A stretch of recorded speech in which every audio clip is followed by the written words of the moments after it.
प्रदेश कांग्रेस वरिष्ठ प्रवक्ता प्रेम कौशल ने विपक्ष के नेताओं को बयानबाजी करने पर आड़े हाथों लिया है। हमीरपुर में आयोजित पत्रकार वार्ता के दौरान प्रेम कौशल ने कहा कि कांग्रेस पार्टी के 1 साल के कार्यकाल को लेकर धर्मशाला में कार्यक्रम आयोजित कर रही है, लेकिन कांग्रेस जश्न नहीं मनाएगी, बल्कि 1 साल के अंदर प्रदेश के अंदर किए गए कार्यों को रिपोर्ट कार्ड पेश किया जाएगा, न केवल भाजपा की तरह नाटी व ठुमके नहीं लगाएगी। प्रेम कौशल ने कहा कि जयराम ठाकुर ने 5 सालों तक ऐसी सरकार का नेतृत्व किया है जिसमें पूरी तरह से सरकार भ्रष्टाचार व घोटालों में संलिप्त मुखिया रहे हैं और इस दौरान खनन माफिया के दोनों हाथों से प्रदेश को लूटा है। उन्होंने आरोप लगाया है कि भाजपा सरकार के संरक्षण में बिना अनुमति से क्रैशर चलते रहे और घोटाला हुआ और क्रिप्टोकरेंसी का घोटाला भी सरकार व प्रशासन के नाक तले पूर्व सीएम जयराम ठाकुर के क्षेत्र में हुआ है। कौशल ने कहा कि चयन आयोग व पुलिस भर्ती में भी धांधली पूर्व सरकार के समय में हुई है,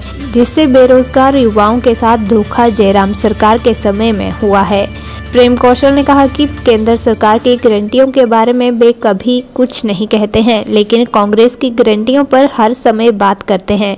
उन्होंने कहा कि कांग्रेस पूरे 5 सालों में गारंटियां पूरी करेगी, लेकिन केंद्र सरकार के द्वारा जनता से सत्ता में आते समय वायदे किए थे।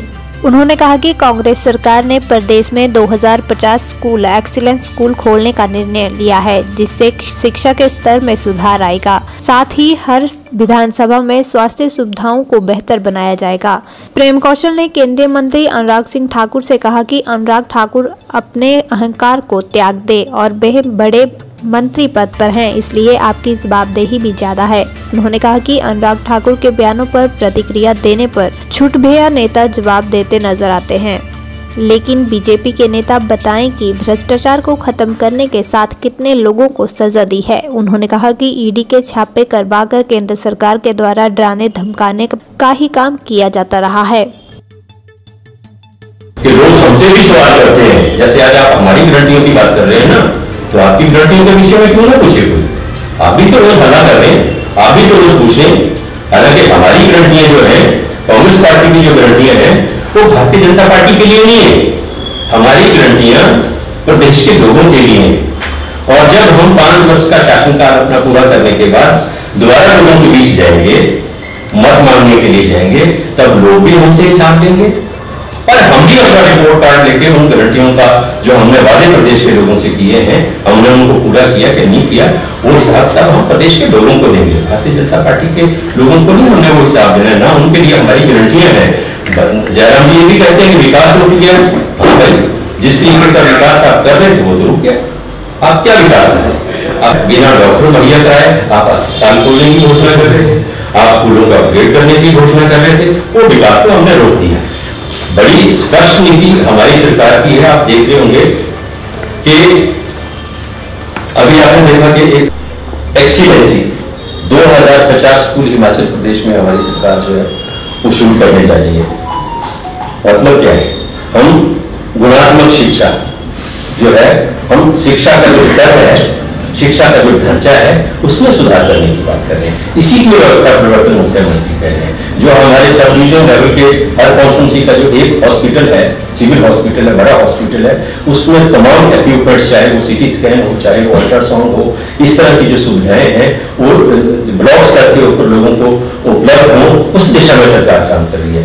और हम एक चीज स्पष्ट करूं, कांग्रेस पार्टी की सरकार 11 तारीख को जो आयोजन धर्मशाला में करने जा रही है, हम किसी प्रकार का जश्न नहीं मना रहे। कांग्रेस पार्टी की सरकार 1 साल पूरा करना वो उपलब्धि नहीं है, हम उसका जश्न नहीं मना रहे। हमारी सरकार उसके ठुमके नहीं लगाएगी, उसकी लाठी नहीं डालेगी।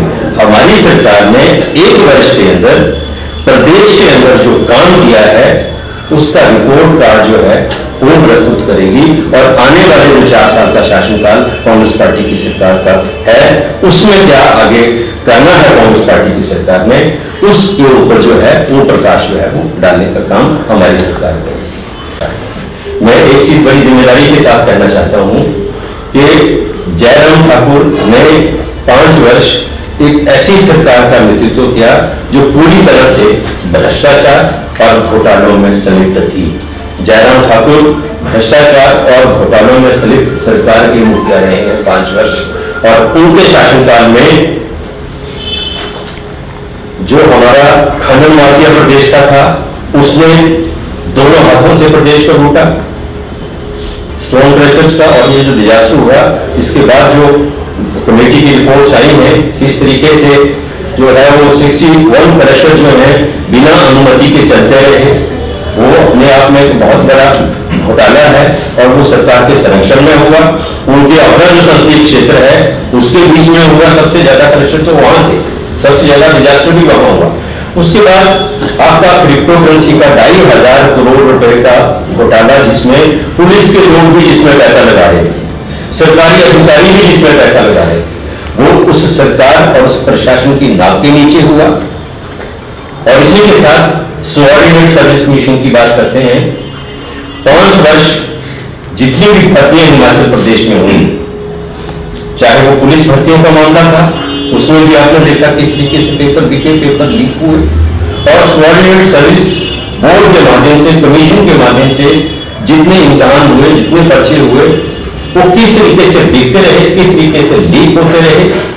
और प्रदेश के जो बेरोजगार युवक हैं, उनके साथ किस तरीके की बेईमानी, किस तरीके का धोखा, किस तरीके का छल, किस तरीके का कपट जयराम ठाकुर की सरकार के नेतृत्व में होता रहा, कि किसी से छुपा नहीं है। इसलिए आप अहंकार को त्यागिए, आप बड़े पद के ऊपर हैं, बड़ी कुर्सी के ऊपर हैं, इसलिए आपकी जवाबदेही भी बड़ी है।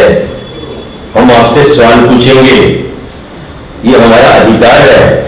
मैंने देखा कि मैंने पिछले दिनों एक बयान दिया, अनुराग ठाकुर जी का तो बयान था, उसके ऊपर मैंने प्रतिक्रिया दी और मैंने पूछा कि 2014 और 2019 में जो गारंटियां भारतीय जनता पार्टी के केंद्रीय नेतृत्व ने देश के लोगों को दी थी, उनके प्रति कुछ कहें।